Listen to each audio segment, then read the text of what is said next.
Hi there. Today I wanted to speak about wanting and having, whether it's the area of health, the area of wealth, or the area of relationships in life.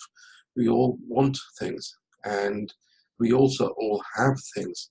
But what's the difference between them? And why is that difference so important?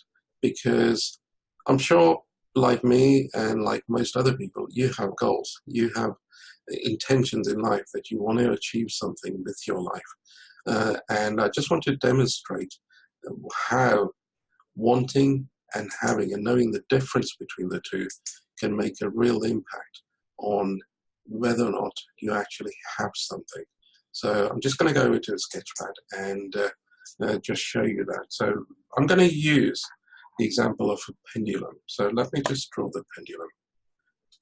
So at the top of the pendulum is the pivot, and let me just color that in so that we know what that is. And then you have the shaft of the pendulum. And at the bottom is the weight of the pendulum. So let me just first say what's the difference between wanting and having. If you do an exercise, which I quite often do on my courses, and I ask people to write down everything that they want in life and then make another list of everything that they have in life. And what becomes very apparent is they want things that they don't have on the have list. If they have it on the have list, sorry about the wording, but if it's present on the have list, it's not on the want list, because wanting and having are total opposites. You could actually say wanting equals not having. So on the one side, here, if I say is wanting, which also equals not having. And on the other side of the pendulum is having on there.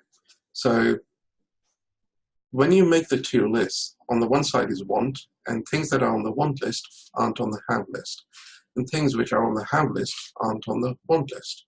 Now, what's the relevance of all of this? Well, first, when you take a pendulum, the length of this shaft dictates the distance between the wanting and the having, in this case, if they're at opposite ends. So the longer the pendulum, the longer that distance there. Up closer to the actual pivot, the distance is much shorter, although the angle is exactly the same. So the angle here and the angle up there is exactly the same, but the distance is dramatically different. And the more you want something, the longer the pendulum. The less you want something, the shorter the pendulum. The more you want something, the further away you are from having. The less you want something, the closer you are to having. So if we say, wanting and having is up there as well, because basically they're still opposites, then you can see graphically the difference between the two. Emotional intelligence is taught very differently to traditional goal setting, and working with the energies means that when you let go of wanting something, i.e. you reduce the amount of wanting, you actually get closer to having it. And having it up there doesn't mean you have less of it. Having is still the same, but the energy required to produce or take you from wanting to having is far less than down here, because you need to travel a further distance. So that's how the theory of the pendulum really impacts whether you want something in life or whether you actually have it in life. Let me ask it another way. Would you rather want something, or would you rather have something? I know I'd rather have something in life than not have it. Sometimes we also have things that we don't wish to have in our life.